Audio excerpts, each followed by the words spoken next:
In Assassin's Creed Odyssey, you play as a legendary warrior following mythic heroes like Heracles and Perseus. It's fitting considering that in ancient Greek society, myths played a powerful role and often influenced real life and vice versa.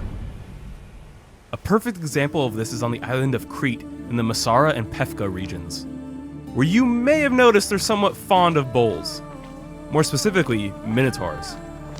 But where exactly did this iconography come from, and why is it primarily concentrated in Crete?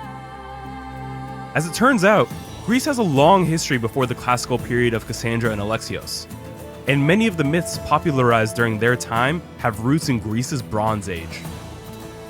When it comes to the Minotaur, look no further than the Palace of Knossos just south of Heraklion. The palace dates back to around 1700 BCE, meaning that by the time Cassandra and Alexios visit it, the ruins are already over 1300 years old. Discovered by archaeologist Sir Arthur Evans and his team in the 20th century, the site was believed to be the palace of the mythical king Minos. Evans decided to name the Bronze Age civilization after the fabled king and dubbed the people as the Minoans. But how exactly did Evans link King Minos to the Palace of Knossos?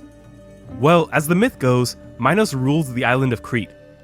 After angering Poseidon, Minos' wife gave birth to a half-man, half-bull known as the Minotaur. With the help of the architect Daedalus, Minos constructed a labyrinth to house the beast, and used it to punish his enemies until an Athenian named Theseus came to slay the creature. When Evans uncovered Knossos, he and his team discovered a massive amount of bull iconography.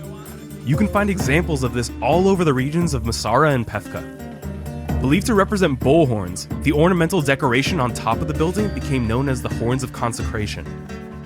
Evans uncovered the famous bull leaping fresco, which led him and many others to believe that Minoans clearly incorporated bulls into some sort of dangerous ritual.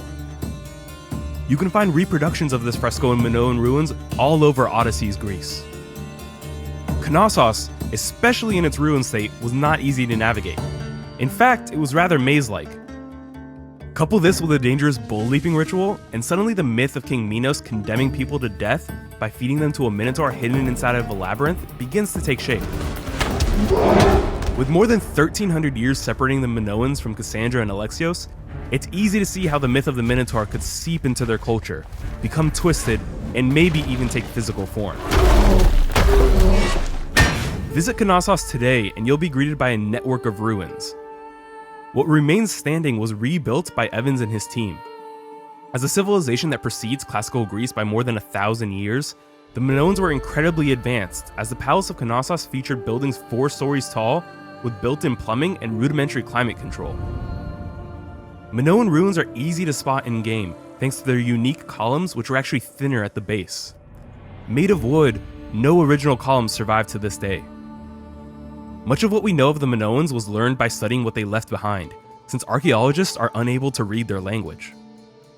Frescoes like these are all that archaeologists have left to decipher, and can be seen in various underground ruins in-game.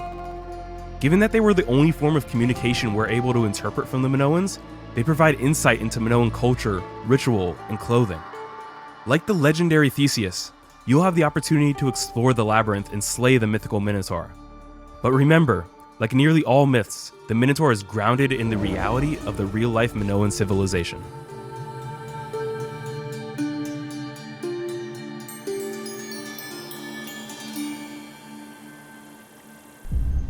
Assassin's Creed Odyssey, available now.